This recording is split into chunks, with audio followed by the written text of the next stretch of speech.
Well, good evening, ladies and gentlemen, and welcome to the second cantorial tribute evening, which I hope will now become an annual event at Edgware United Synagogue in the run-up to the Yamim Noraim. It is entirely appropriate that we hold this event in the month of Elul before the High Holy Days, since it is designated as a month of introspection and repentance in preparation for Rosh Hashanah. We are currently reciting daily Psalm 27 with the verse, Oshira v'azamra l'Hashem, Shema Hashem kol yekro. I will sing and chant praises to the Lord. Lord, hear my voice when I call. The pre-festival music will reach its climax at the midnight hour this coming Motzi Shabbos with the uplifting Salicha services, many of which will involve stimulating and moving chazanut. On Rosh Hashanah and Yom Kippur, this synagogue, alongside all other synagogues, will witness the year's highest attendances, and whether the congregants are regulars or 3 times a year attendees, they will know exactly what melodies to expect, the most obvious one being Max Bruch's Kol Nidre. But they will also be familiar with other sacred cantorial music, some of which we call Messinai melodies, not literally from the Middle East, but venerated as if they had been received with Matan Torah, the giving of the law. They were in fact developed in the Rhineland in the 12th to the 15th centuries and rank among the highest achievements of Ashkenazi music. Including among these are the Rosh Hashanah Aleinu and the Ne'ilah Kaddish. Moving to the 19th and early 20th centuries, those who come in frequently during the year will instinctively know Zaltzer's En Kamocha when we open the Ark on a Shabbos morning, and without knowing who the composer was, they will be able to sing and appreciate compositions by Louis Lewandowski, Julius Mombach, and Samuel Ullman. My friends, after 800 years of tradition, we sacrifice the sublime, authentic cantorial music at our peril. No one would pretend that the best of Chazanot is easy listening and does not need concerted attention, but by making the effort, we can be richly rewarded. Tonight, I hope we can reflect that traditional Chazanut and correct Nusach exist as the genomic imprint of every Jew. From Kurt Weill and Leonard Bernstein, through Richard Tucker and Jan Pearce and Jolson, with Yossi De Rosenblatt making a personal appearance in his 1927 film, The Jazz Singer, and in Lionel Bart's Oliver, we hear the unique influences of our traditional music. Rabbi Jeffrey Schisler would call on sons, a brother and a grandson of some of the finest Chazanim of the post-war era to talk about the cantors in their families and ask each of them to choose a favourite cantorial piece. May we all be inspired by our rich musical heritage through the wonderful selections that we shall hear tonight. Good evening, ladies and gentlemen. It is a delight to see you again. I say again because some of you will recall that we did a similar evening last year when we had 4 Chazanim and their children speaking about them. This year we have 5. Probably next year we'll have 6. But I can assure you you're in for a very interesting and very, very enjoyable evening, I'm quite sure. I'm not going to mess around speaking for a long time. I'm going to ask Rabbi Shlomo Katenka, who's going to first of all speak about his grandfather, the Reverend Morris Katenka. Thank you very much, Rabbi Schisler. Thank you everyone for coming. I'd like to start talking about my grandfather. Later on, please God, I'll speak about my father, my late father, Chazan Morris, Chazan Moshe Katenka, Zichrono Livrocha, Hashatz Moshe ben Reb Chaim Yehoshua Halevi. My grandfather was born 27th of February 1926 at home, 35 Hungerford Street in the East End, to Harry Chaim Yehoshua and Annie Chana Katenka. His parents were married at the East London Synagogue in 1915, soon after arriving from Poland.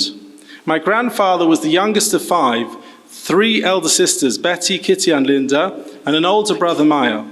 They were a musical family. The family originated a few generations back in the Polish shtetl of Kluszyn and had the original name Zalmanowicz. This was changed to Katenka in about 1820. Everyone always asks me, what does Katenka mean? So I'll add it in, which means a kaftan, a robe, or a military jacket. In Warsaw, where they moved to, the Katenkas davened at the famous Great Synagogue in Tlamacka Street, home to the great Chazanim, notably Chazan Gershon Sirota, and it had a choir. It was blown up under the direct orders of Himmler on the 16th of May 1943 as revenge for the Warsaw Ghetto Uprising. When they came to London, they joined the Hambro Shul. Once it closed and merged with the Great Synagogue in 1936, the family transferred membership to the Mile End and Bow District United Synagogue in Harley Grove. For 12 years, my great-grandfather filled the role of senior warden. This is where my grandfather started singing in the shul choir as a soloist following his elder brother Maya. The Chazan of the Mile End and Bow Shul at the time was Reverend Yehuda Rosenfeld, the older brother of Chazan Avraham Rosenfeld of Finchley Shul. The choir master himself, Jack Sherman, later became a Chazan, serving at Dalston Shul in Poets Road. The choir sang all the regular traditional blue book pieces and had, in addition, a wide repertoire of other shul pieces. When the shul eventually closed in 1977, my grandfather was called from Liverpool to lead the valedictory service. He had studied in Eitz Chaim Yeshiva in Thrall Street, when the Rosh Yeshiva was the renowned Gaon Rebbe Elia Lopian, grandfather of Dayan Lopian. He joined the shir of the late Rav Yaakov Elprin of Vilna in the yeshiva. Prior to this, his Cheder Rebbe was Dayan Pesach Brasina, who was a Dayan in the Federation later on, in later years. He joined the Air Training Corps at ATC, and then in April 1944 commenced services in the RAF, aged 18, as a radio operator. He served in 9 countries in both Europe and the Middle East, and was an assistant chaplain, including helping organize a large military Seder in Egypt. He even served for a time in Bletchley Park. He was later active in Ajax and was honored as a standard bearer for the Liverpool branch of Ajax at the National Remembrance Parade at the Cenotaph. Upon demob and his return to London in 1947, he applied to join the Hebrew Teachers Course at Jews College. Once they heard his baritone voice, the college persuaded him instead to join the Chazonos course. He was first taught by the acclaimed Chazan Shlomo Pinkasovich, who made over 300 recordings, serving as Chazan in Chernowitz, the Alter Shul, and the Adas Yisrael in Berlin, until his death in 1951. Chazan Leo Brill took over at the college in 1953, and he too taught my grandfather. Students of the college were asked to fill in at various London shuls, which he did. Worthy of mention was his stint from 1947 to 1948 at the Great Synagogue Jute's Place, just 2 weeks after the great Chazan Simcha Kozovitsky left for South Africa, where he was appointed as temporary Chazan and held the position for just under a year. This was at the temporary structure erected on the site of the original shul in 1943 after it was destroyed by enemy action on the 12th of July 1941. The Rav at the time was the unmarried Rabbi Emanuel Jacobowitz. At the Great, the Chazan was not permitted to repeat words. A large white flag with a black Magen David was flown when the service was in progress, a bit like the royal standard at Buckingham Palace when the Queen is home. Later, in 1949, as a student, he was temporary Chazan at the Hendon Synagogue in Raleigh Close, after Chazan David Kozovitsky left for New York, and before Chazan Simon Haas took up the post. During these years, he was guest Chazan at many London shuls, including Willesden and Wembley. Upon graduating from Jews College in 1950, he took up the full-time position at Shepherd's Bush Federation Shul, Poplar Grove, being inducted on the 18th of February of that year. At the time, this was a very active shul under the leadership of Rabbi Raphael Feldman, father of the Rabbi of Monks and uncle of Dayan Geli. It was a lovely smallish shul. The members were in the main local stallholders. Out of respect for its membership on the last day of Yom Tov and at Ne'ilah, the drosha was given in Yiddish. But even so, the ministers were asked to wear dog collars. Unfortunately, it eventually closed in 1989. Part of Rav Feldman's plan to keep the shul on the map was to bring my grandparents and keep up the standard of top-class chazonus. My grandfather was very friendly with the shul's rabbonim, wherever he was. The family connection to the Feldmans continued, as he was asked to sing at their children's chasanas in Gateshead, their weddings in Gateshead. Later in Liverpool, he used to go on holiday in Southport with Rabbi Wolf, the Rav in Liverpool. He was an active member of the Chazonim choir and was a soloist. The choir was made up of 35 choristers, all Chazonim, and was run by Reverend Leo Brill, who revived it in 1952 after being disbanded during the war. It was originally founded in 1935 and was led by the great composer Salman Alman. Unfortunately, it seems to have petered out in the 1960s. In the 1950s, he was asked by the great Rav Tzvi Hirsch Ferber to sing regularly at Malava Malkas at the West End Great Synagogue in Dean Street. He became quite close to Rav Ferber when the Chazan, Reverend Alexander Amius, older brother of Reverend Saul Amius of this shul, retired in 1959. Rabbi Ferber wanted my grandfather to take up the position, but he was already in Liverpool and felt he could not leave. In 1955, he moved to the Liverpool Old Hebrew congregation in Princess Road and was inducted on the first day of Shavuos. He took over from the great Chazan, Hirsch Bornstein, who became the Chazan in Cannes. Reverend Braunstein was previously Chazan in the large Orthodox Rumbach Street Shul in Budapest. At that time, the Liverpool Jewish population was nearly 8,000, compared to about 2,500 today, with many shuls and shtibelach. My grandfather married Gerlie Blanche Sweetbaum at his own shul in Shepherd's Bush on Tuesday, the 21st of March, 1950. She was the daughter of Isaac and Miriam Sweetbaum, who both came from Lutsk, now the Ukraine, and settled in Croydon. The shul in Liverpool had a strong choral tradition. The choir nearly never missed a week. The choir master from 1858 was Abraham Saki. He is well known for his Yontef Na Yigdal sung across the provinces. Quite a few of his pieces are still sung at the shul, especially when taking out and putting back the Sefer Torah. My grandfather extended the repertoire of the choir, drawing on his experience in London. He loved the dignity and the grandeur of the services at the shul. All services started and finished on time.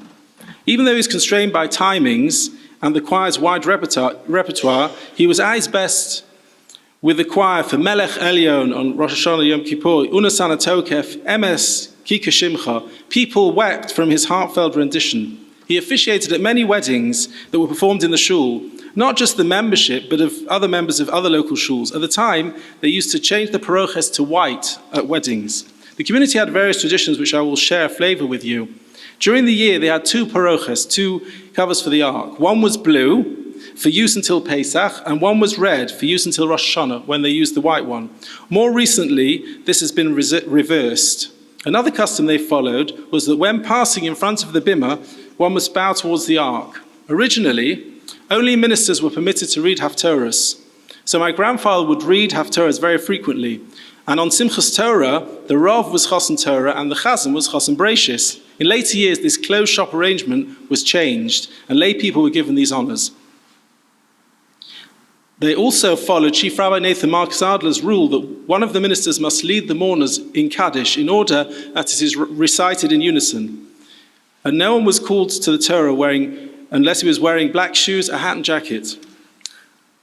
He always combined his role as Chazan in both Shepherd's Bush and in Liverpool with Cheder teacher and Bar Mitzvah teacher. He must have taught hundreds of pupils over the years. All the pupils I ever met always mention how he was such a delightful teacher and mentor to them.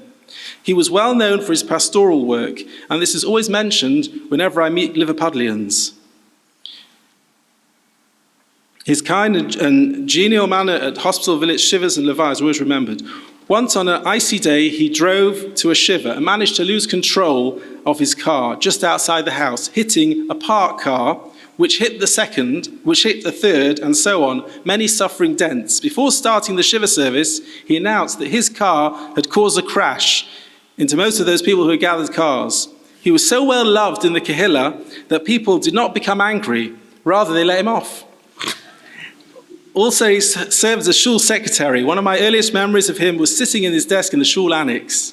In 1974, at the centenary of the shul building, a special service was held, and it was released for sale on a 33 record. But as is recorded from the choir loft, my grandfather is heard in the background. In Liverpool, he was often asked to lead special services in other shuls, in Wallasey, and weddings at other shuls. He was a type of Stadtchazen. On Yomim Tovin, and particularly on Yom Neroim, people from other shuls would come to Princess Road for the services, and the Chazan and the choir trained to precision in the spectacular setting, something out of this world. Each week, at the end of the service, the ministers would march out the shul before anyone else was allowed to leave their seats and take off the talesim. My grandfather never had to prepare before the service by singing scales. He just walked in, and there it was. The power of his voice in such a shul with such a high ceiling was memorable. He did comment that the Kol Nidra service is rather frightening, as the shul is full when you start, unlike Shabbos, and it has to be 100% perfect.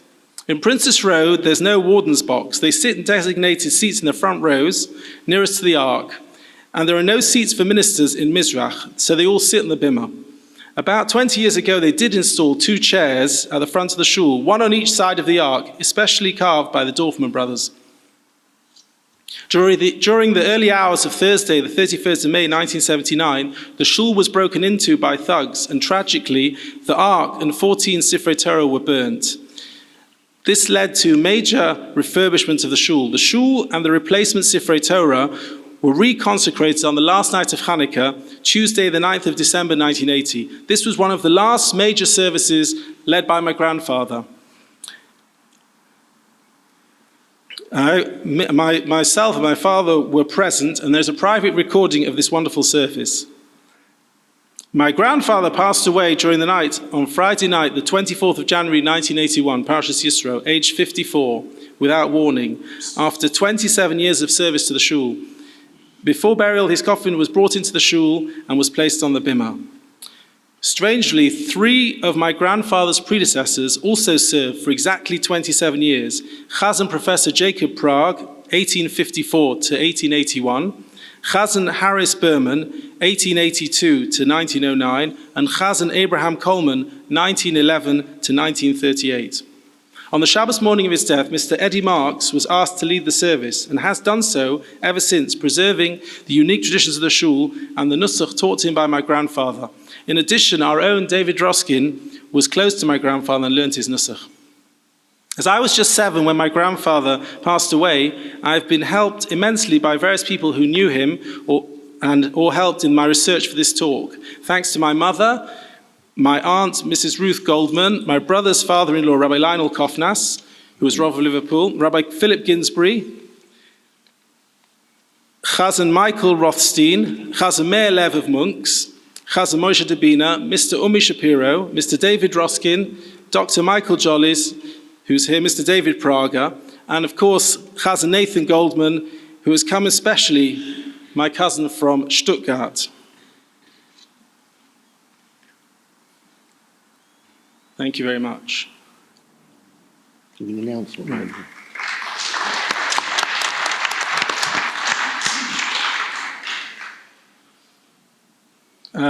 The recording which we've chosen is Kaylee Kaylee.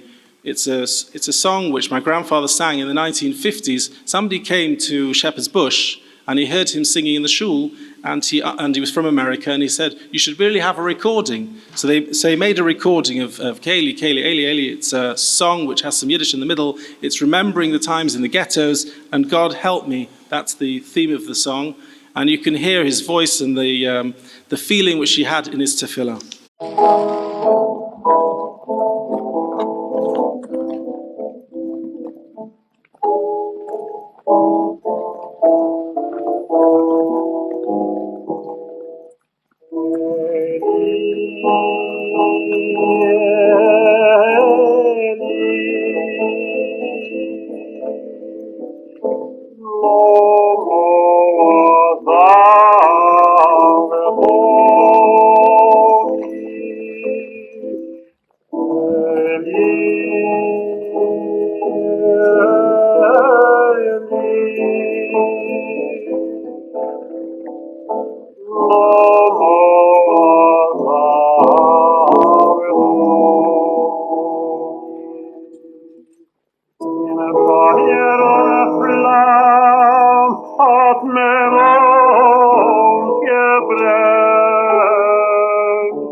hat uns keiner nicht gekannt, von dir, mein Gott,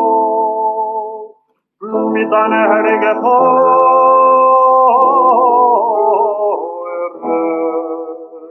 und dein Gebot.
I didn't have the pleasure to know Chazan Moise Katenka very well, but I'll share just one anecdote with you. I don't know if you know that the Bayswater Synagogue closed down and it was rebuilt in Maid Vale. At that time, David Katenka, Alav Shalom, was the Chazan there. And I don't know why, I never really found out, but when they consecrated that shul, Morris Katenka was actually the Chazan at the consecration ceremony. I don't know why. Does anybody know? Pardon? You know well why? Well, why didn't do him? Oh, okay. Well, the one, fair enough, because I don't think he had a connection with the community, did he? Okay. Well, what I do remember very well, and that recording doesn't show it off terribly well, he actually had a huge voice, Morris Katenka. It was a very, very big voice. And I remember I was there, and I think I was sitting in the gallery even, and the doors open. When they consecrate the shul, they bring in the Sifrei Torah.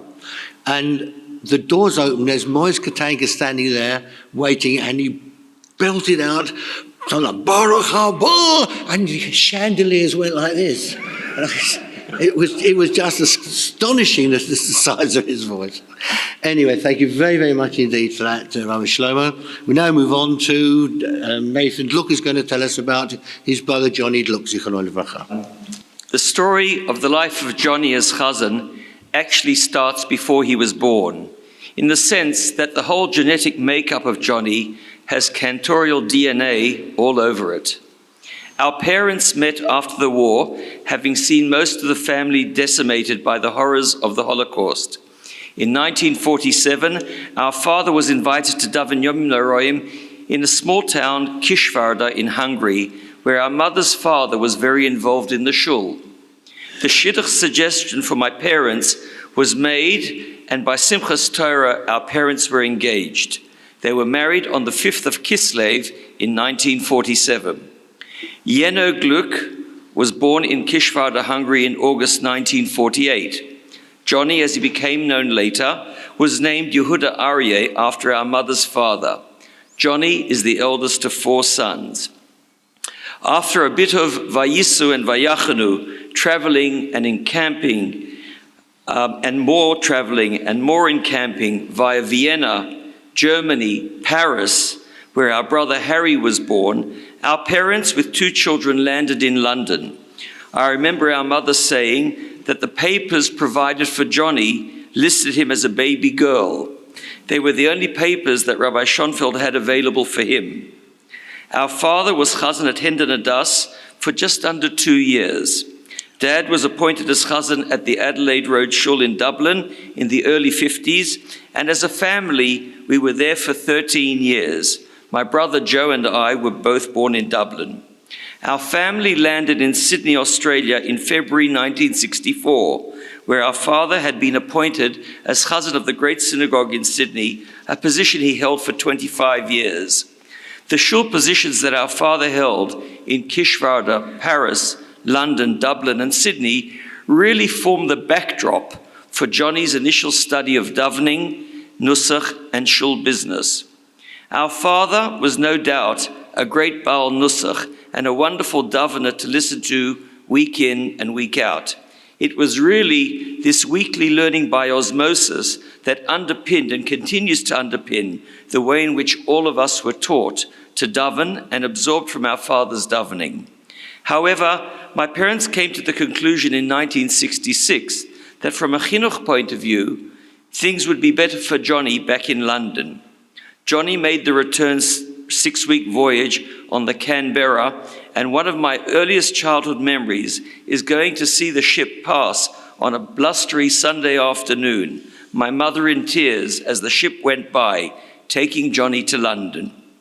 In London, he studied under Reverend Brill at Jews College, and of course, there will be some of you perhaps who were classmates and or colleagues in different places during that period. Michael Binstock, who's sitting here this evening, tells me that Johnny perhaps got away with more than most under Reverend Brill, especially with strong views on chazonim and chazonas. Reverend Brill didn't like what he called American sensationalism. Johnny challenged Reverend Brill. Are you saying that Moshe Kusovitsky is a lousy chazan? Apparently, one could hear a pin drop, and the class continued. Johnny started davening Yomim Noroim in his mid-teens in Sydney. There is a wonderful slichus recording of Johnny at Western Shul, aged 18, with a choir. Beautiful Alman's Show Me Yisrael. Clearly, already a huge, huge talent. In their order, Johnny held positions of chazan at the Western, followed by Steen Court in Manchester.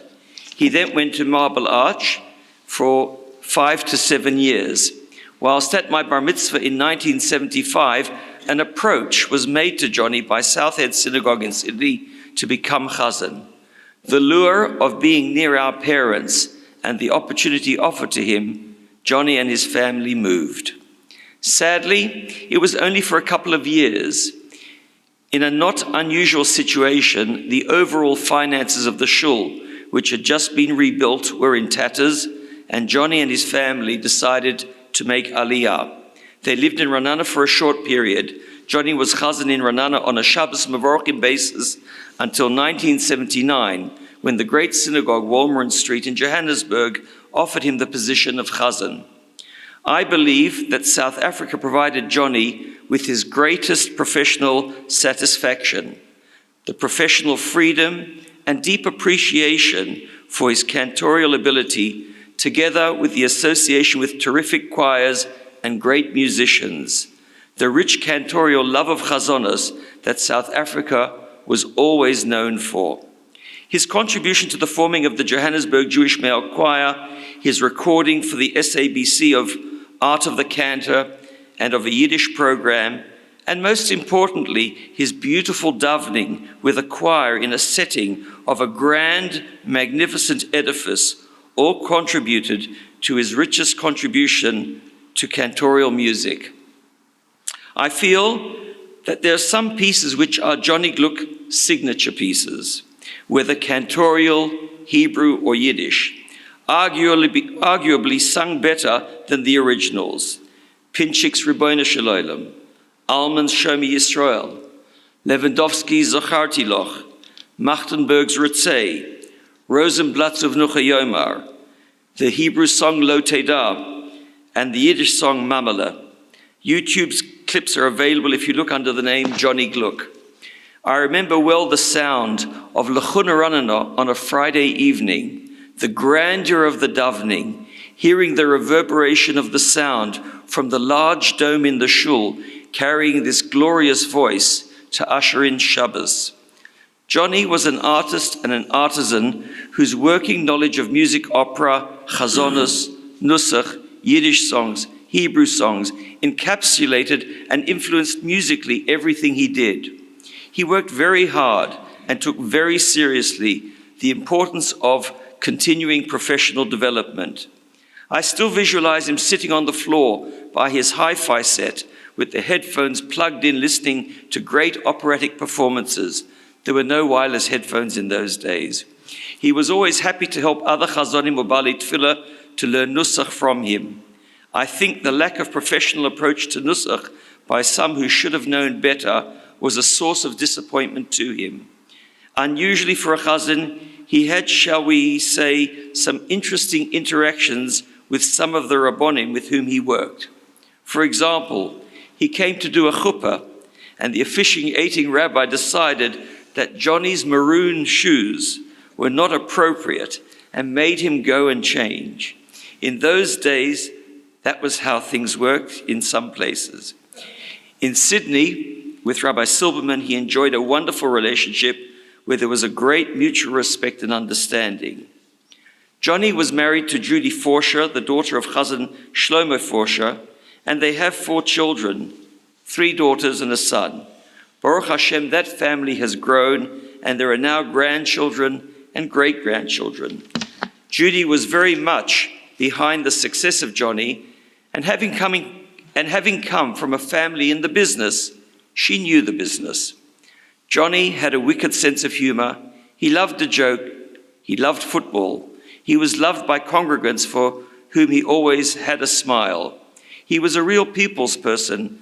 The greatest testimony to this is that I still have people coming up to me saying that they remember Johnny virtually every week, even now. At our wedding, less than a year before he passed away, he did a beautiful chuppah, which is also on YouTube, and looks the picture of perfect health. Little did we know what was about to happen. Sadly, it all came to quite an abrupt end with his illness, which really started during Aseres Yemei Tshuva in 1984, ultimately leading to his passing in June 1985. When I reflect on the fact that he passed away so young, aged only 36, and to have already had such a deep understanding of music and cantorial knowledge that he had for someone so chronologically young, I marvel. Here is a clip of Zacharti Loch, which was recorded as the final piece on the SABC Art of the Cantor program, which I feel captures the musical, vocal, and cantorial artistry of Johnny most. Thank you.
I was at Jews College from 1963. Were you? And I remember when Johnny Oliver Shalom came over to visit before he actually started studying there. I'm looking at Chazan Binstock here because he was in this class with me, although he's much older than me, but sorry about that. But we were in college together, and I remember when Johnny came over, and any Chazan who came into the class, Reverend Brill would say, "You must sing something." Now, Johnny actually came, he was going to join the class, and Reverend Brill got him to sing. And he sang, I think he may have sung Shebona Beit HaMikdash, or Chatza'enu. But what I remember, we sat there and we looked at one another. We couldn't believe what we were hearing. There was this 16-year-old boy who had a voice of a man in his 20s. It was mature. The Chazonos was staggeringly beautiful. the voice had to get better, which it did, as you heard there. And I remember it was just, you remember well, I'm sure, it was amazing to hear him at that stage. I always had the feeling with Johnny, the Ribbono Shel Olam gave him an enormous amount very, very early. You know, a lot of people, for most of us, we get a bit at a time as we're going along. Ribbono Shel Olam perhaps he needed somebody up there to sing more. So he gave Johnny an awful lot when he was very, very young. And he was a lot of fun in college, a lot of fun. But boy, he would, had he been spared, he would have been an absolute superstar. No question about it. He was very well known already, and he was doing very well. Had the Ribbono Shel Olam spared him, he would have been one of the tops. You can hear how he was really, really, really very good. Very, very tragic. We now move on to Chazan Yehuda Landenberg, and I'm going to ask his son Avi going to tell us about him. My father was born in Lodz, pronounced Łódź, on the 15th of September 1925. He was the youngest of 7 children. In 1932, his parents obtained papers to leave Poland and travel to Palestine. Dad was just 7 years old. Sadly, his 3 older brothers couldn't leave Poland as they were of conscription age and had to serve in the Polish army. The middle of the 3 boys, Nachman, was a child prodigy.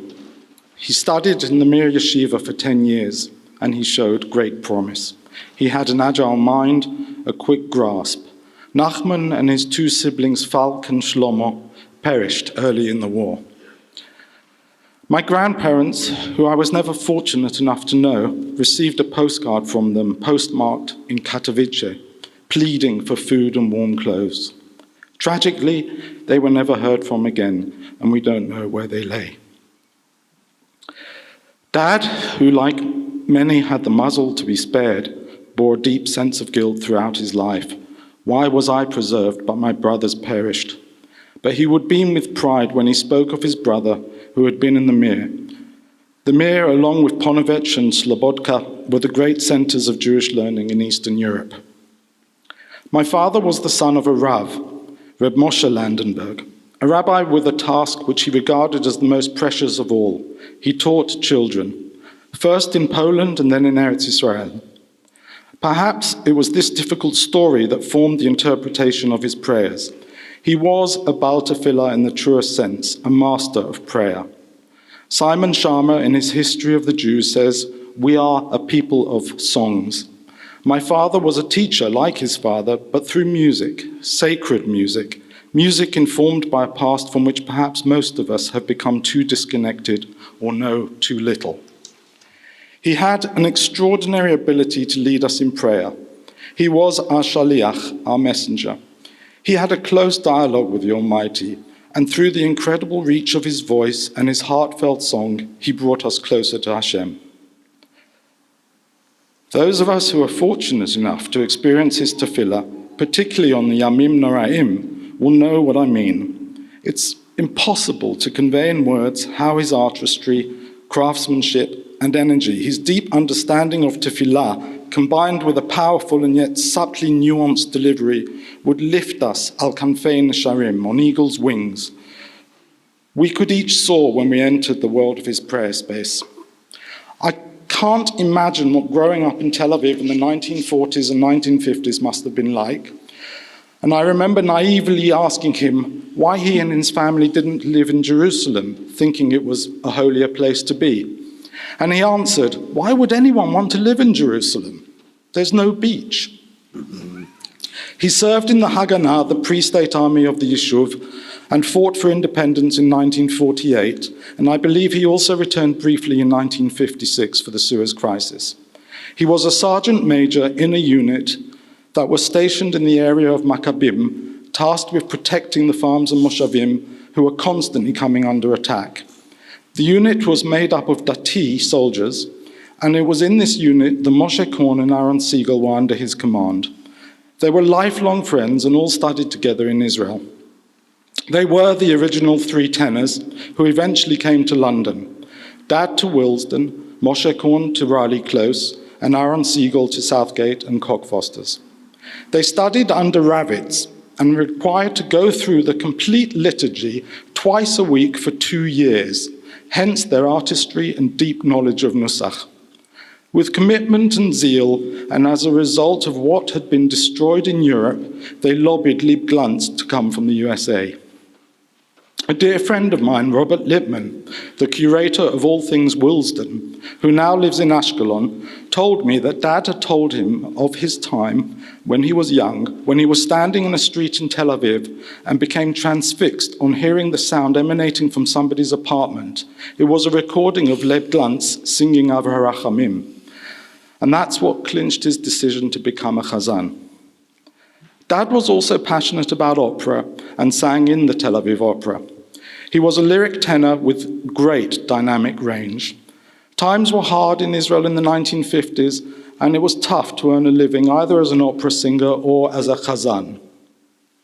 And so, with a heavy heart, he knew he would have to travel further afield to earn a living.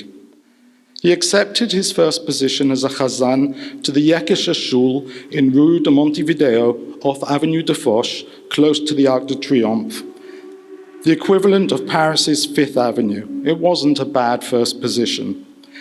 My mother, who was orphaned in Hungary and was miraculously taken under Swedish protection, we don't know for sure, but probably by Wallenberg, and subsequently after the war, was taken to Israel with her sister by the youth Aliyah, the Aliyat HaNoah. She met my father on the Mashav where they both lived. Mum often told me that her time in Paris were the best years of her life. And they both used their time well in Paris, studying French and soaking up the culture. Dad continued to progress his vocal studies at the Conservatoire de Paris under Maestro Valdanini. I don't know who Valdanini is, but it sounds good. It took Mum several months before she could get her papers to travel from Israel and join him in Paris. Dad also had to wait en route in Milan for some weeks whilst waiting for his visa to be issued.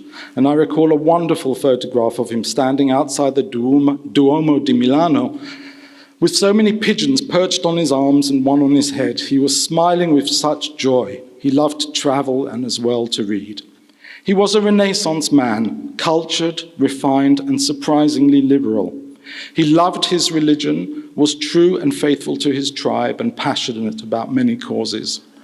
After 2 years in Paris, he received a call to be the chazan at the Central Synagogue in Manchester and moved there in May 1956, where they enjoyed another couple of very happy and successful years.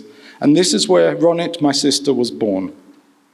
Then came the call from Willesden, Heathfield Park, which at the time was a centre of Anglo-Jewish universe. There were 7 shuls within a 2 miles radius back in the 1960s. Heathfield Park, Willesden, Warm Lane, Cricklewood, Bronsbury Shul, Dollis Hill, Old Shem, Neasden, and of course the Stiebel. The Bnei Akiva Bayit was located in Willesden Lane, and there were 4 Jewish schools. His induction took place on Hanukkah 5720, 1959. I'm told the shul was packed for the event, and he went on to serve the community for over 30 years. Ministers in the 1960s and 70s weren't looked after very well. It wasn't an era as it is now of rock star chazanim performing weddings around the world. Times were tough. We grew up frugally and modestly, but we never wanted for anything. Dad devoted himself to causes outside of the community as well. Every Thursday, without fail, he would visit 2 hospitals in the centre of London, attending to the needs of Jewish patients. A staunch Zionist, he was active in the Mizrahi movement, for years raised funds for the General Israel Orphans' Home for Girls in Jerusalem, something that was close to my parents' heart after my mother's own experiences.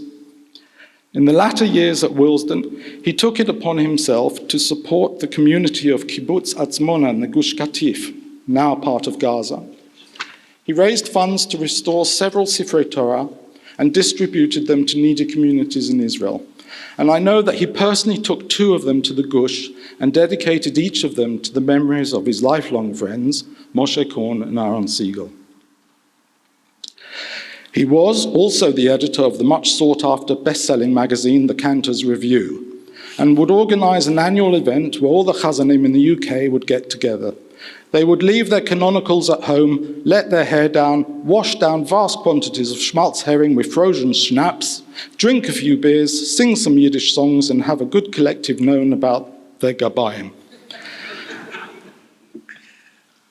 A man of such love and passion of Yiddishkeit, someone to whom knowledge, Ahavat Torah, Kiddush Hashem was the core and foundation of his life. He is the greatest role model and teacher any child can dream of. These are not my words, but the words of Rabbi Harry Rabinowitz, Zichrono Livracha. They were said under the chuppah at my sister's wedding in 1982. Reb Harry was a true tzaddik and Dad's best friend, and they lie side by side in Willesden Cemetery now. Whew, I didn't think this was going to be that difficult. He was a very learned man. His shas, his chumashim, his mishnayos were all well used, and in the latter years of the shul, when there was no rav, and even long after he retired, he diligently prepared and gave shiurim every Shabbat. As well as his large collection of sefarim, he also had an extensive collection of liturgical music books and manuscripts. I fondly remember him asking me to track down a certain book by Kvartin, which I found for him in New York. Willesden Shul has now undergone a phenomenal revival, and it goes from strength to strength thanks to the wonderful leadership of Baruch Levine. But it reached a low point back in the 90s with a dwindling congregation. Reb Harry used to say he would daven for a dozen in the same inimitable style that he would for a congregation of 1,000. And there were many times in the last years of his tenure when there really were only a few, but he always gave it his all. As a child growing up in Willesden, my most memorable moments were meeting him in the tiny robing room after services, particularly after Musaf on Rosh Hashanah and Yom Kippur. He was exhausted, soaked in sweat like an athlete who had just run a marathon. He was my hero. The best, though, was after Nila, when after he had had a few minutes to catch his breath, we would sneak off to the kitchen and break the fast on a chilled glass of Palwin and some biscuits. Nothing ever tasted so good. And we did that every year. On reaching retirement age, the United Synagogue kindly offered him a plot in Willesden Cemetery. A great and appropriate honor, I'm told. But Dad actually turned it down, saying that he'd spent over 30 years in Willesden and he thought it was time for a change of scenery. His real wish was to return to Israel. And about 4 years before he died, he asked me to travel with him to Israel, which I did. The main purpose of the trip was to visit his parents' graves in Tel Aviv. It was an immensely emotional experience as he collapsed in tears by his mother's graveside. I'd never seen my father cry or even shed a tear in my whole life. He was a man who carried his congregation through the cycles of life, sharing the happy occasions and also the sad, always conducting himself with gravitas and solemnity and providing strength for others. Finally, he was able to open his heart and reveal his own inner pain. Perhaps he knew what was coming, because only a few months later, he suffered a severe stroke, and as a result, he was unable to speak, let alone sing, ever again. I've often heard people say that they don't like chazanut. And how many times have I heard orders passed down from shul boards of management that the service must end no later than noon? How did we become so complacent? I feel deeply honored to have been asked to share this platform and hear the stories about so many wonderful chazanim. But I wonder how many people here, actually I don't wonder how many people here because I think I know the answer. How many people have actually had the opportunity to hear real chazanut? Will our children ever experience real chazanut? You have to be a mamin, a believer. That believe fiercely in his God and in the immutability of his Torah. And growing up under the shadow of pre-war continental Europe, to have suffered, to have fought for Jewish survival, to carry the pain and the hurt of your siblings who were reduced to ashes. As a kid, I sang in the original Pirchei London under Yigal Tzalik. But I feel great sadness when I hear those songs in our services and synagogues today. It doesn't do justice to our tefillah. They were just pop songs. We need to protect our heritage, and I feel very strongly about this. And I'm particularly concerned for the survival of Nusach Anglia. Who here, I'm sure all of you probably remember the Blue Book, but you don't see it in synagogues anymore, and I think we need to dust it off and circulate it a lot more.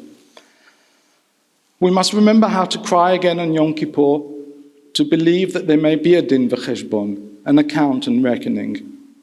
If you heard my father, you could experience Yirat Shamayim, a fear of heaven.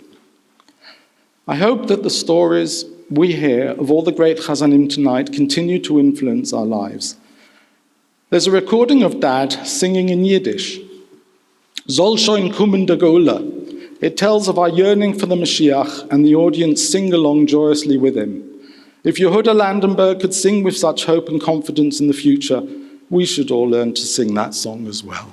Thank you.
It's of great sadness that Chazan Landenberg didn't record more. He didn't do many concerts. I don't know why.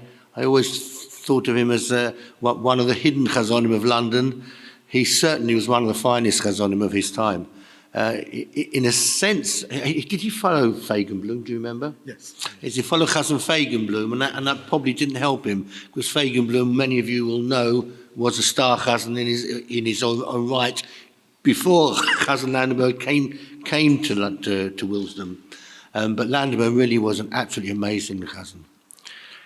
We now move on to, going to come back to Rabbi Katenka, who's going to talk about his late father, our very dear friend, David Katenka, Zichrono Livracha. Now I'd like to talk about my late father, Rabbi David Katenka, Zichrono Livracha, Harav David ben Hashatz Moshe Halevi. My late father was born in Hammersmith Hospital on Wednesday, the 27th of December 1950. In 1955, he moved to Liverpool. He attended Liverpool Hebrew School and the famous Liverpool Institute Grammar School, together with the Liverpool Yeshiva. He seemed to win the prizes every year at the Yeshiva, and I now hold part of his large collection of book prizes from the Yeshiva. After his bar mitzvah in Princess Road Shul in January 1964, he started laning every few weeks at Greenbank Drive Shul in Liverpool. And by the age of 14, he was the Chazan Sheni, serving under the late Rabbi Morris Nemeth, later of the New West End Shul, and the Reverend Samuel Wolfson, not to be confused with Reverend Meyer Wolfson of Childwall Shul of Liverpool. Reverend Samuel Wolfson, on the occasion of the marriage of his daughter, accompanied his daughter, the bride, down the aisle in his top hat, and then quickly went into the robing room and changed into canonicals to officiate as Chazan. My father wanted to do that with my sisters, but for some reason they didn't want it. At Greenbank Drive, all ex officio wardens would continue wearing top hats, and there were tens of top-hatted people in the congregation. My father always enjoyed singing and decided that he wanted to follow in his father's path as a Chazan very early on, learning how to sing complicated Dreidelach at a very early age. When he was 14 and 15, he led Shachris on Yonu Neroim at the beautiful small shul in the old age homes in Stapley, Liverpool. In 1967, age 16, he followed in his father's footsteps and commenced learning Chazonos with Reverend Leo Brill at Jews College. To the best of my knowledge, the only father and son who ever studied under him. Reverend Brill's brilliance as a composer was that his pieces could be embellished or left as they were, a wonderful bass nusach. In 1973, after 5 years of study, he achieved the Chazonos diploma with distinction from Jews College. At that time, Jews College was at Montague Place, near Marble Arch, and he was able to hear the great Chazonim of the West End, particularly Chazan Shimon Hass of the Central Shul, Great Portland Street, who will be discussed later on. Chazan Hass had studied in Jews College with my grandfather and took an interest in my father and his advancement as a Chazan. By 1970, he was appointed as minister and reader at Chiswick and district-affiliated United Synagogue, which had about 50 members at the time. It was a very small shul and actually closed down for about 6 weeks every year during the summer. In 1972, he was appointed as part-time Chazan at the newly built Bayswater and Maid of Ale Shul in Andover Place. As Rabbi Shislam mentioned, a particularly special occasion was the opening service of the shul, which was led by the then Chief Rabbi Emanuel Jacobowitz, together with both my late father and grandfather. Bayswater had the tradition of saying piyutim on Yom Tov mornings and also the 4 parashas. So his training for that at Jews College was put to good use. Later, when my father's first cousin, the late Michael Weitzman, was minister at the shul, I got to visit it, so I did not remember my first home, as I was only aged 1.5 when we left. In 1973, he married my mother, who's here, Miss Marilyn Liebman of Southend and Westcliff. At the Maid of Ale Shul, it was attended by many Chazonim and Rabbonim, and was officiated by Rabbi Harry Rabinowitz, who we just spoke about before. And at that time, my father was then appointed as full-time Chazan at Bayswater Maid of Ale. My maternal grandfather, Rabbi Liebman, had served as chazan at the Kahal Hasidim Shul in Waterloo Road in Manchester, so I have chazanus on both sides. On a personal note, my bris milah was held at the Maida Vale Shul. Rabbi Ephraim Gasworth, the Rav at the time, was my sandik, and Chazan Michael Plaskow was my moil. From 1975 until 1978, we lived in Streatham. My father served as chazan of the Brixton Shul in Effra Road. The Rav was Rabbi Philip Ginsbury, who was my brother Gideon's sandik, who was here too. The shul was influenced by the famous Borough Shul, the first congregation established south of the River Thames. So on Rosh Hashanah and Yom Kippur, the members followed the service in silence. But surprisingly, on Simchas Torah, incessant sweet throwing and merrymaking was the norm. I remember the evening of Tisha B'Av, where the whole shul was only illuminated by 2 candles as prescribed in the Shulchan Aruch. Due to the danger of walking in Brixton near the shul on Friday nights and Motzi Shabbos, services were held in our home in Streatham. At this time, my father learned how to drive, practicing with the Rav and the Minyan men. And he mastered the skill of bris milah. While still in London, he used to train with Mr. John Hargreaves, who was a vocal consultant with the English National Opera. I remember going with him on occasion to these lessons at the Old Sadler's Wells. In Leeds, he attended the Leeds College of Music, and later when he returned to London, he was trained by Mr. Leslie Seymour of Old Welwyn. Chief Rabbi Jacobowitz was very keen that the clergy move around from place to place every 5 or 10 years. My father followed this practice. In 1978, we moved northward to the end of the M1 to Leeds, home to approximately 16,000 Jews. My father was appointed Chazan Rishon at the United Hebrew Congregation's Moortown Shul in Shadwell Lane. He succeeded the great Dayan Yosef Apfel, who retired from the shul but carried on as Av Beis Din of Leeds. They became very close, and they used to sit next to each other during the year, every day of the week at shul next to the Aron Kodesh. The Rav was Rabbi Dr. Solomon Brown, who also had a close relationship with my father. And the Chazan Sheni was Reverend Wolfson, who we used to walk to and from shul with over Shabbos, because he lived near. The shul was connected with 2 other shuls, all in the United Hebrew Congregation group. The first built shul in Leeds, the great Belgrave Street, was built in 1877. The famous Dome New Synagogue in Chapeltown Road opened in 1932. Every 6 months or so, we would walk with my father to one of these 2 shuls, and he would daven, swapping with Chazan Bromberg of the New and the Chazan of the Great. In freezing February 1980, my father and Rabbi Brown visited communist Moscow, and they performed a clandestine chuppah of 2 refuseniks in a flat. My father recorded the Megillah and distributed a pair of tefillin and other religious items. In 1981, Yorkshire Television filmed a mock service with Rabbi Dr. Solomon Brown and my father and the shul choir. Actually, they all were borrowed from the Moortown Shul, and it was shown as part of ITV's morning worship. I was the youngest congregant, aged 6. Recently, I managed to find a copy of this broadcast, and it was posted on YouTube under Mock Shabbos Service, Great Synagogue, Belgrave Street, Leeds, 1981. Our shul was very busy with about 1,500 members, with a simcha nearly every other week. There were often weddings on Sundays, and I remember going along to many chuppahs on a Sunday afternoon. So I can sing the standard fare of the time, Mombach's Baruch Haba, Zultz's Miadir, Salomon's Horiu, Mombach's Haluka, in my sleep. The shul was oddly extended in a sort of T-shape, and the organ was in the far corner at the bottom of the T, so the organist was as far away as possible from the chuppah. And she could not hear much, and the timings were always a bit off. The choir, led expertly by the choir master, Mr. Jack Fixman, chiefly over Yom Neroim, was up to a standard and repertoire that could be any large London shul choir, made up of senior balabatim of the shul.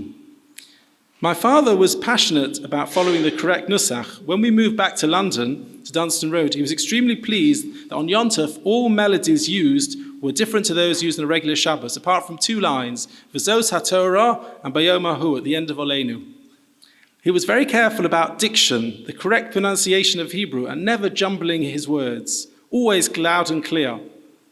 He was also careful to use the correct nusach on all occasions. He was particularly upset that on Shabbos and Yom Tov, very few people used the nusach for brachas and pesukei zimra different from a weekday on a Shabbos. He was an expert on Minhag Anglia and the cherished Blue Book. For example, he always employed the Lechal Dodi for the Sphira and the 3 weeks.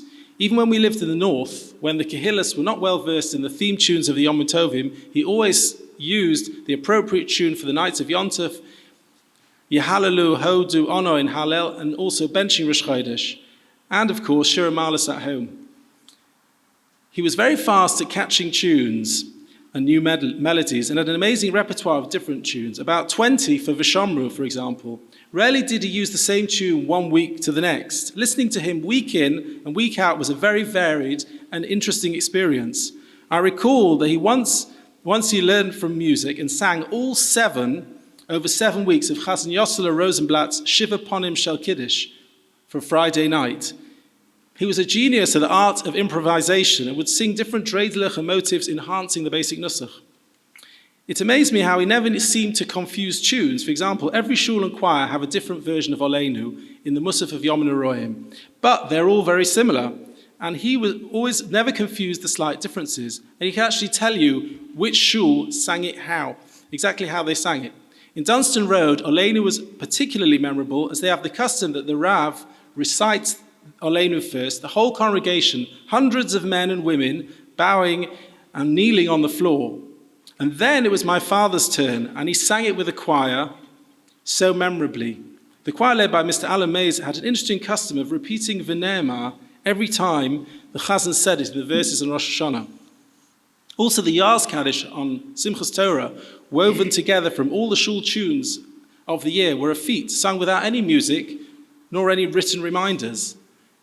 In addition to learning Nusach from my father, he learned from various UK Chazanim, in particular the celebrated Chazan Pinchas Feigenblum of Willesden and later Cricklewood Shul, who was featured here last year, who we just mentioned, who recorded for my father about 20 cassettes with the Nusach of the entire year, and Chazan Baruch Smus of Fieldgate Street Shul in the East End. Often during the summer holidays, he learned from local Chazanim. Much is saved on cassette, including Chazan Kalman Fausner of Holland Park Road in Hove, Chazan Israel Cohen of Bournemouth, and Chazan Ari Garbatz of South End Westcliff Shul. It's all holiday places. He also learned from his predecessor in Leeds, Dayan Yosef Apfel, and Lahavdil Chazan Pesach Siegel of Hendon Adas. Recently, Mr. Baruch Rappaport has digitalized some of these recordings. He was a master of interpreting the words, and this helped inspire the Kehillas he served. This is his raison d'etre, drawing the people into the tefillas. His chazanos was never about self-aggrandizement. In 1985, we moved to Sheffield, and my father was not only the chazan, but also the minister. During those 5 years, he learned for smicha, traveling to Manchester Kollel twice a week, and he was tested for smicha by the London-based Dayan Aaron Troy, Lahavdil, Dayan Kaplan, Dayan Lerner gave him the smicha. In Sheffield, on the Yom Noraim, in addition to the shul's Kolrina choir, in the choir loft, under the direction of Dr. Emmanuel Bergman, and later his son Mark Bergman, which I participated, my brothers and I sang lovely pieces with my father on the bimah. Rosenblatt's Ya'aleh, Zacharti Loch of Lewandowski, V'yesoyu, Areshes, Mochel Avonos. It was a real shame we never recorded them. In 1990, we moved back to London, and my father became full-time Rav and Chazan in Dunstan Road, and Dayan Binstock was the part-time Rav and part-time Dayan. Before that, his cousin, who's here, Chazan Michael Binstock, was Chazan, and interestingly, he'd previously served as Chazan in Brixton, as had my father.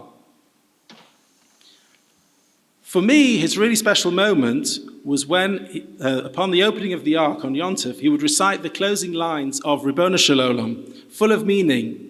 Also, the Hineni before Musaf, composed by the late Leeds Belgrave Street Chazan Solomon Diamond on Yonim Noroim. And also a special recitation of Ne'ilah and the haunting mystical melody for the sevenfold Hashem Hu Elokim, which he sang, going higher and higher, symbolizing the Shekhinah rising back up. For the last 14 years of his life, from 2000, when he left Dunstan Road, he served 3 congregations as both Rav and Chazan while commuting from London. The Scottish capital, Edinburgh, 2002-2003, the great naval base, Portsmouth and South Sea, 2004-2011, and the pretty seaside town of St. Anne's, where he served from Hoshana Rabbah of 2013 till his final service, Shabbos Rosh Chodesh Adar, 2014. During these years, he accomplished much. As well as serving as Rav of Nightingale Home, He researched and wrote many articles on Anglo-Jewish history, which have been posthumously published by my brother, Rav Moshe Baruch Katenka of Gateshead.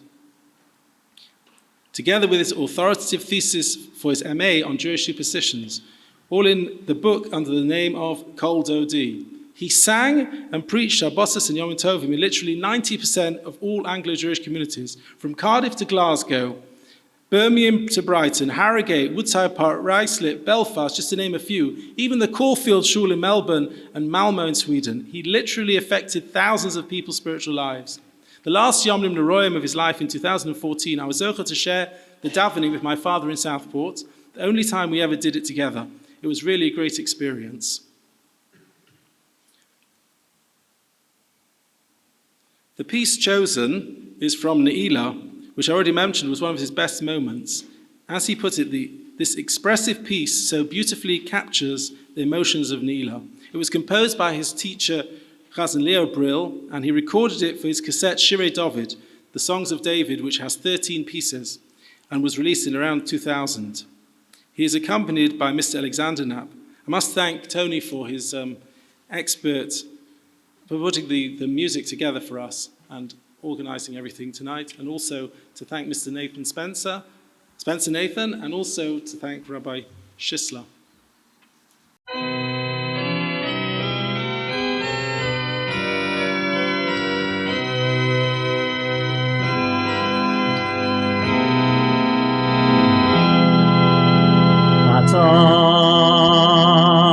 Señor la poshir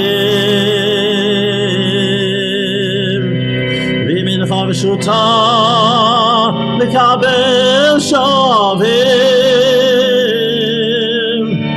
Vot elaleinu Hashem Elokeinu Yisrados lefanecho Al kol avonoseinu Leman nechtav Meoshek yadeinu Uzikav eleinu B'shuva shelemo Lefanecha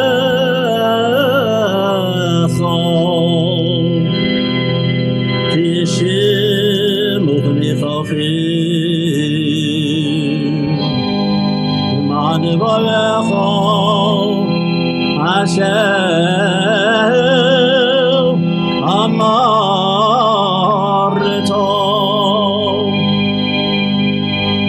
En case Ishe Chavosenu Yenispar Nichoche Hashemosenu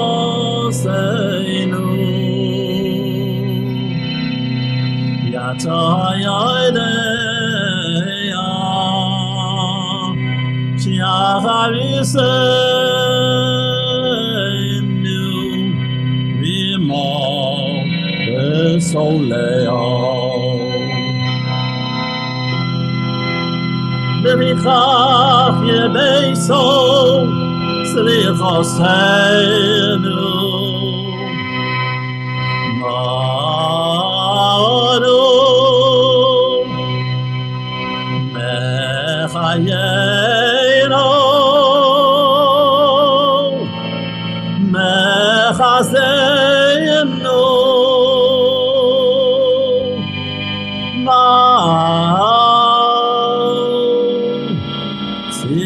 Tzilkeinu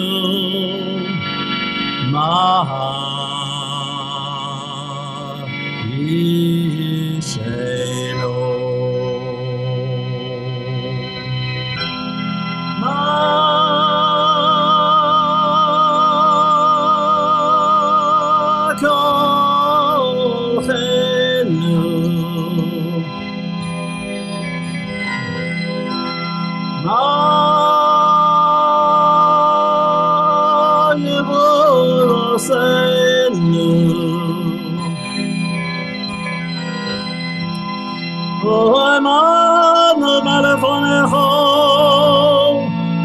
Hashem Elokeinu, Elokei Avuseinu,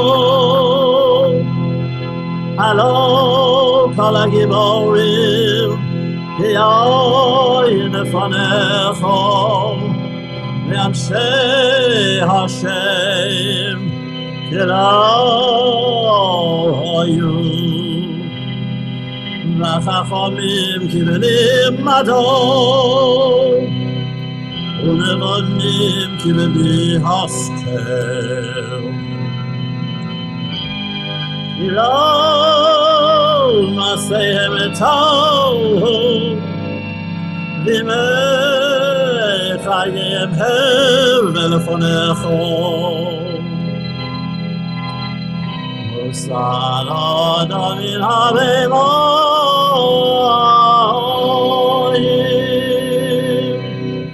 כי הכל הבל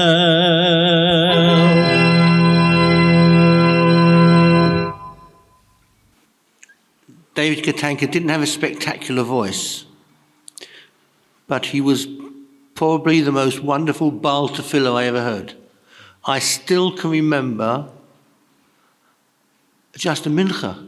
We had a Chazonim convention, and just before we start the afternoon again, we'll daven mincha. Who's going to daven mincha?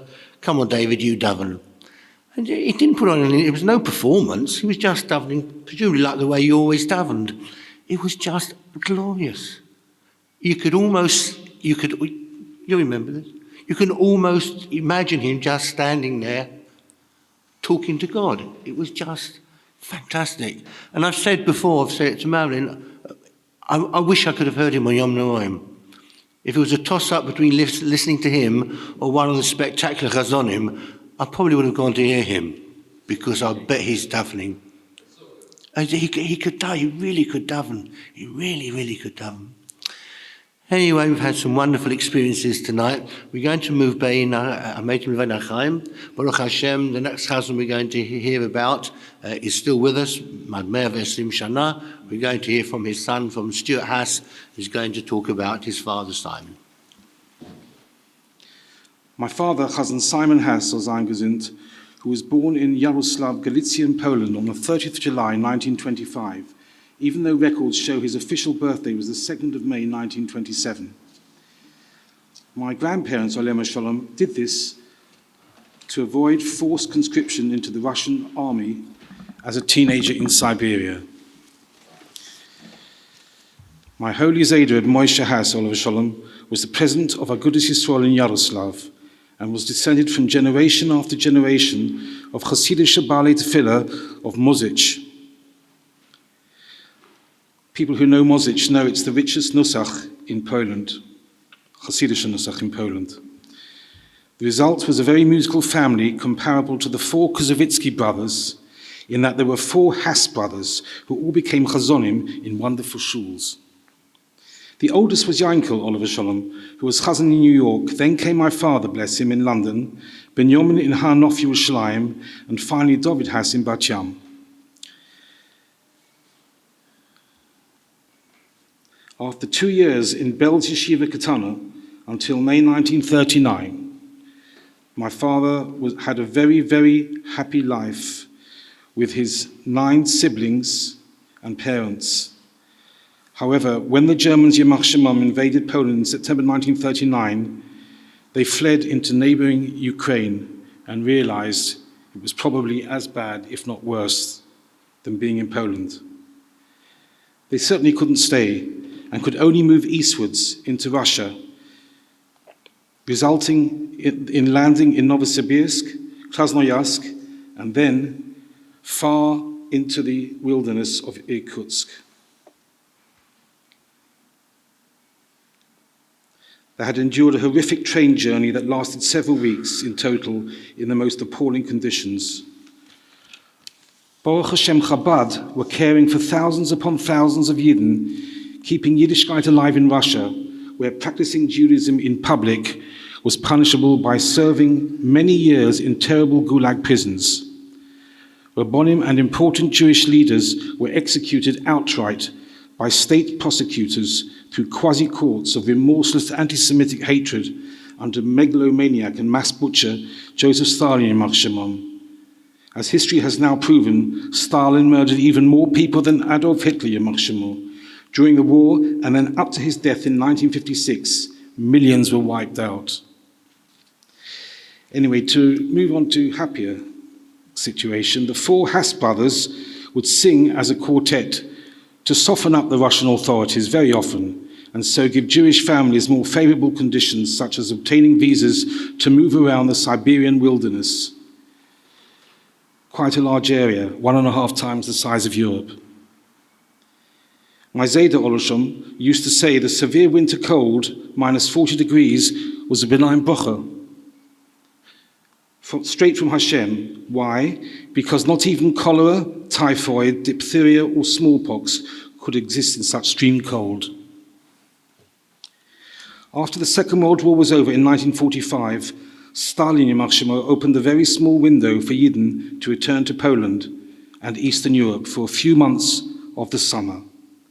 The whole Haas family returned to Yaroslav to see if any of the family survived, but tragically they were all murdered in Auschwitz, Belsen and Treblinka during that horrific Holocaust we must never ever forget throughout our lives. The Haas brothers' talent was greatly acknowledged, and they all studied classical music and singing after obtaining scholarships by moving briefly to the Lodz Conservatoire. By 1947, the Iron Curtain imposed by Stalin was getting tighter over Eastern Europe, so many of these Yidden realized they had to emigrate, if possible, to the USA. However, many people lacked the capital required and had to settle for London or Paris. My Zayda had several distant cousins who lived in Paris, so the Haas family settled there, where these cousins greatly assisted in obtaining entry for my father to study classical singing at the world-famous Paris Conservatoire for 2 years. In 1949, French politics became ugly and very anti-immigrant and naturally anti-Semitic, so my Zayda decided to go to England, the home of Europe's saviour, Sir Winston Churchill, and as a well-known leader of Polish Agudas Yisrael, he took all the Haas family to Linthorpe Road, Stamford Hill, where they davened in Bell's Stiebel.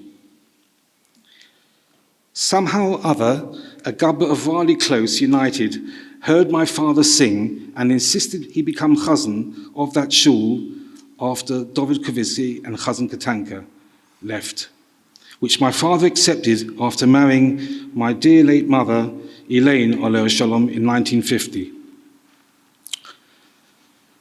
Sir Isaac Wolfson heard of my father singing at Raleigh Close and said he wanted somebody who survived the Holocaust to daven with great energy and great sincerity for his kahila at Great Portland Street, the Central Synagogue. My father flatly refused because the choir, like so many unfortunately United, was mixed with male and female choristers.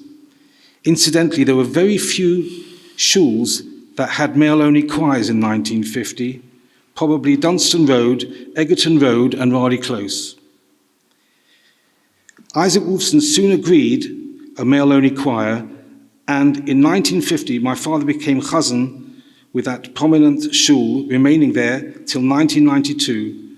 From 1950 to 1992, the longest-serving chazan ever in London, probably in Britain, at one kehillah, according to the Jewish Yearbook.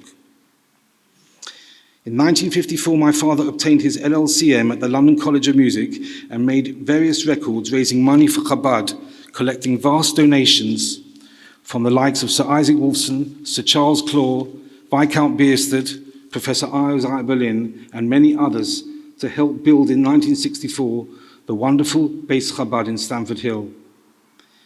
The sufferings he endured during the war years in Siberia with his family and countless Yidden was greatly alleviated by Lubavitch, who he always calls the Sukkos Yisrael.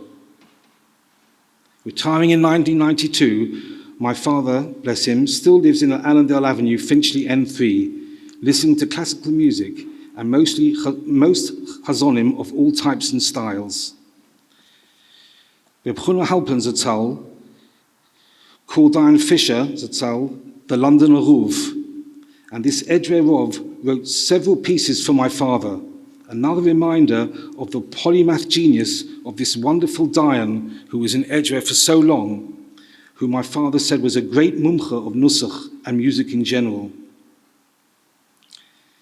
The chazonos of Leman Yibu, which you're going to hear tonight, from the second paragraph of the Shema, communicates and demonstrates my father's mysticism and a deep lyrical dignity, which my father claims is due to his association with the great Rebbes of Galicia and Poland.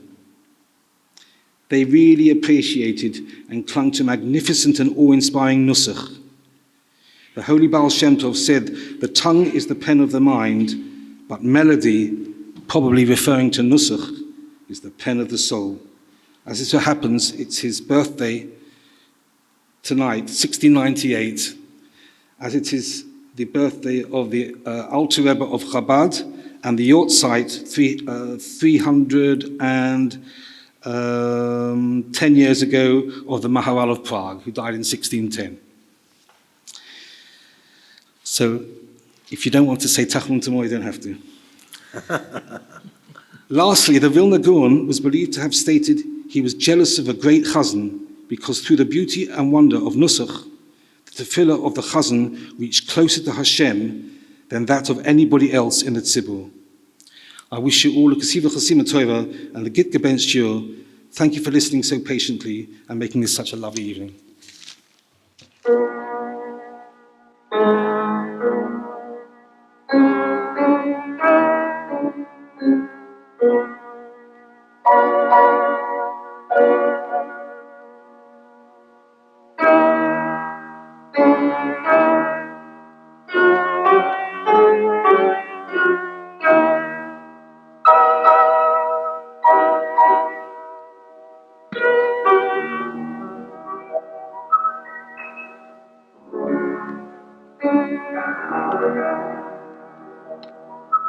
Man yirboy mechem imeivenechem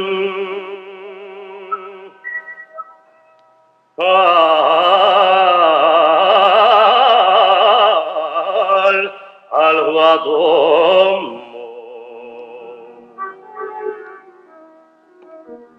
asher nishibadu shem lavu esechem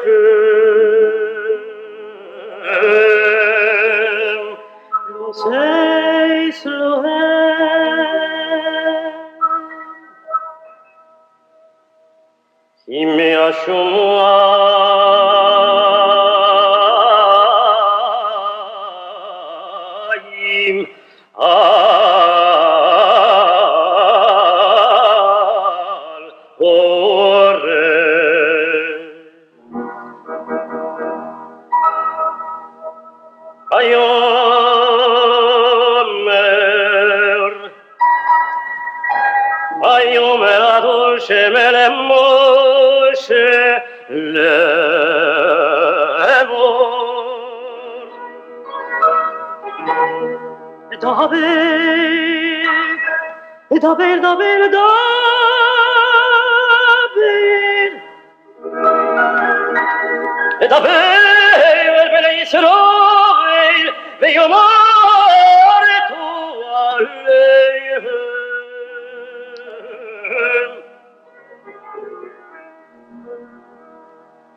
Lehoyulchem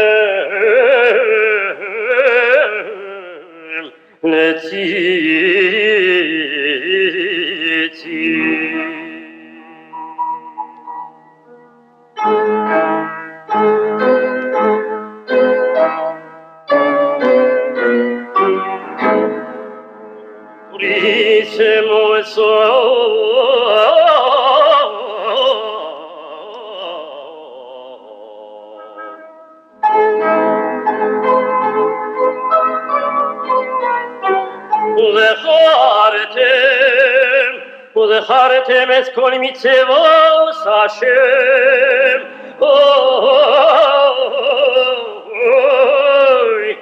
ועשיתם מועצות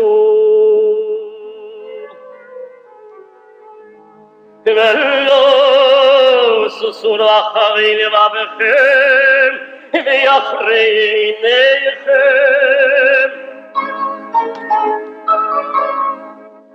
אשר אתם זוינים, אשר אתם זוינים אחריהם. אוי למען תסגרו ועשיתם את כל מצוותיי, והייתם קדושים לאלוהיכם.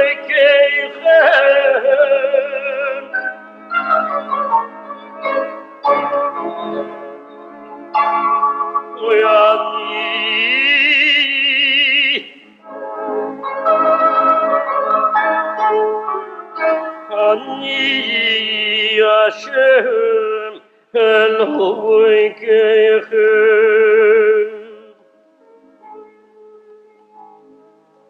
אשר הוצאתי אתכם מארץ מצרים אשר הוצאתי אתכם מארץ מצרים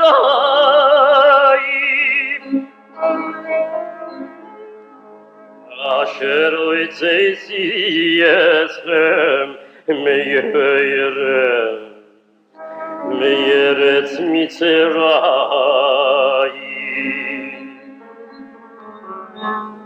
אוי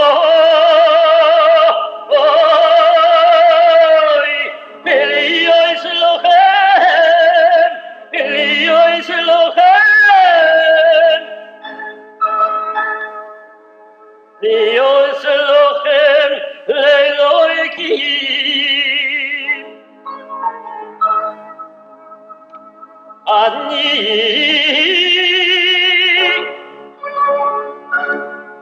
אני אדוני שם אלוהיכם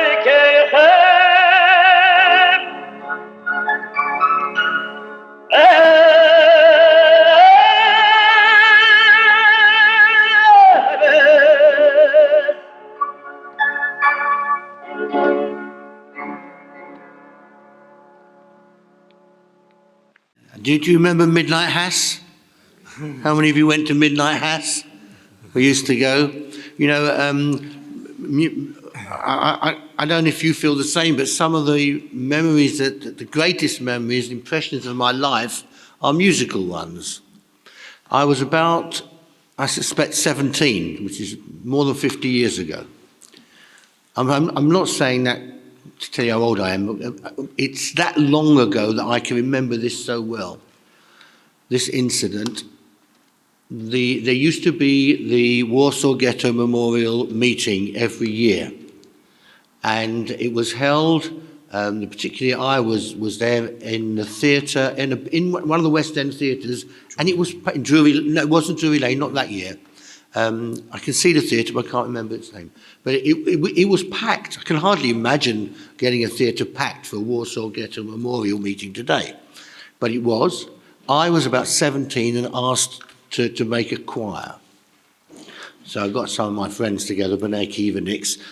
We sang some songs, and Chazan Hass was the Chazan. He was going to sing the memorial prayer, and he was going to do Kaddish. And I was already at Jews College. I remember thinking to myself, well, the memorial prayer, okay, I know you do it, but I wonder what Kaddish he's going to sing.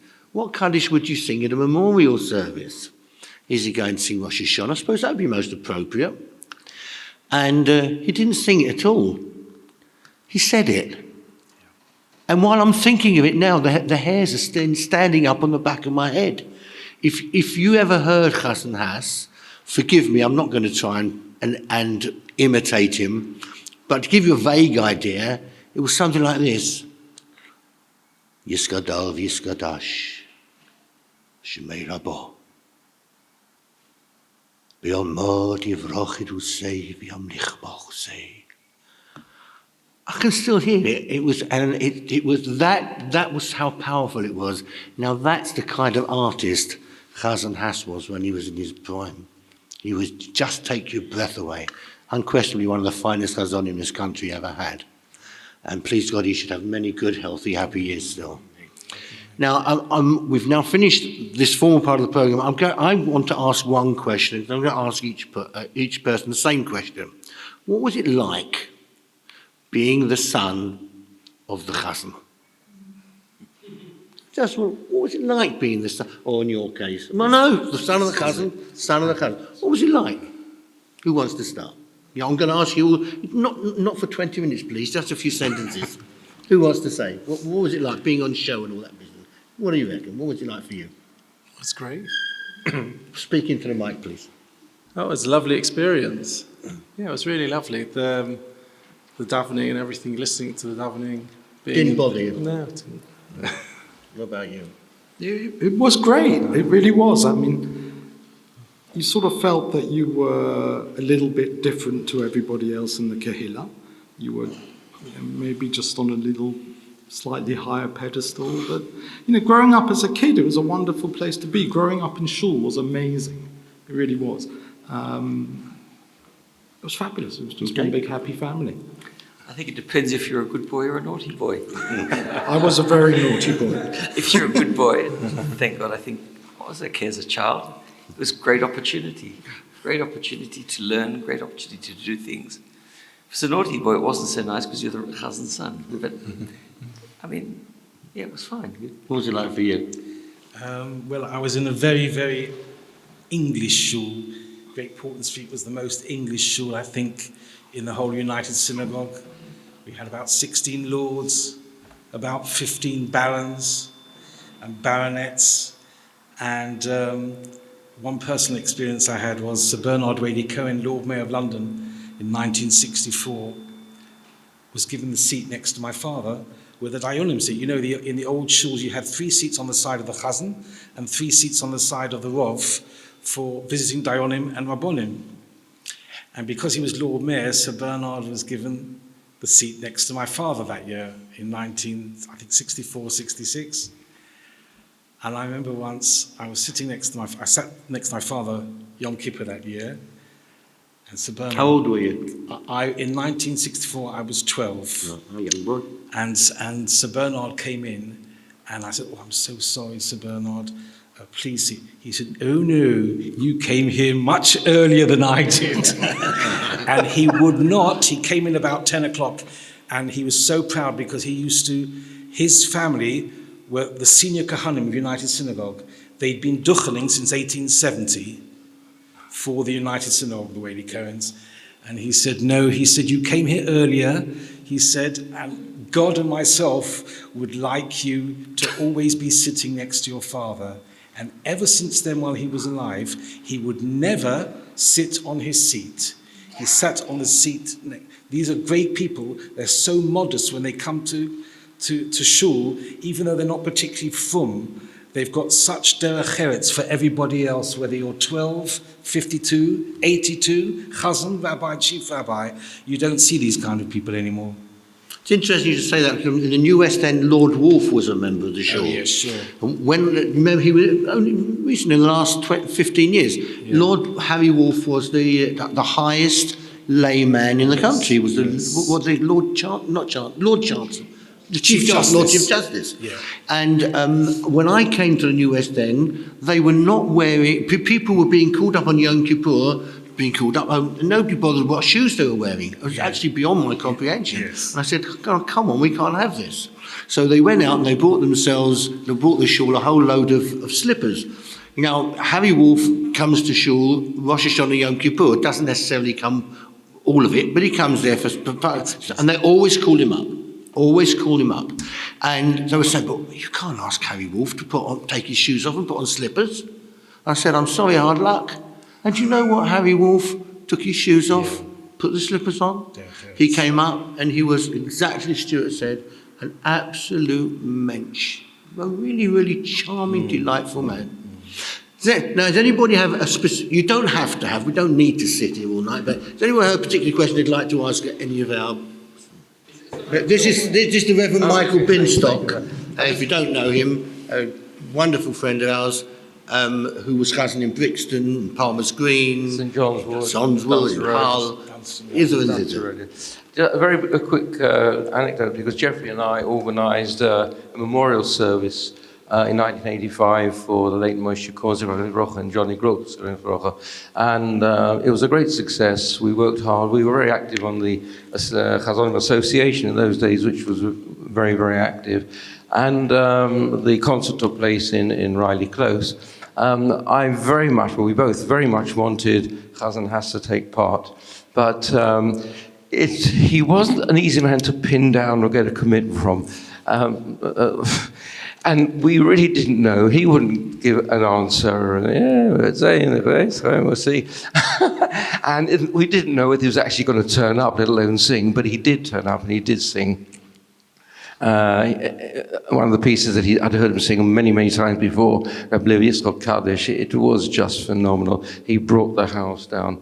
And we raised a good sum of money, which went towards cancer research. And kidney research, went to two places. That's right, exactly. I remember soon after the war when the Midnight Salichas started at Great Portland Street, and it was absolutely packed, standing room only. I think the police were controlling sitting on the stairs. We used to sit on the stairs on the gangway. Yes, remember? Yes, absolutely. No health and safety in those days. Fantastic. And all the balabatim of Anglo Jewry were there, and it was unforgettable, absolutely. Thank you. Is anybody else? Okay, well, we do hope you've enjoyed the evening. I'd like to thank very much our guests here with us, Rabbi Shlomo Katenka, Nathan Gluck, Avi Landenberg, Stuart Hass. Now you can. Particularly like to thank, you haven't seen him, but Tony Honigberg is up there.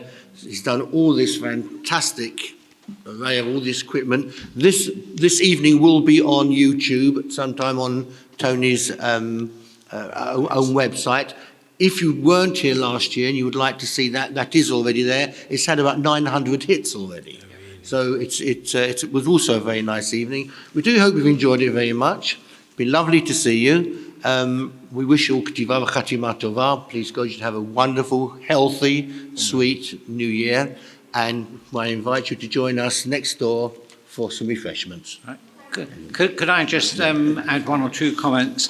When I introduced this evening, I said, may we all be inspired by our rich musical heritage. And I think we've been overwhelmed by what we've heard tonight. I'd like to thank Rabbi Shisler for getting all these chazanim together and organising the evening. We've heard some pieces which are not in the public domain, particularly from Reverend Katenka and Jay Landenberg. And of course, they will now be on YouTube and everyone can hear them.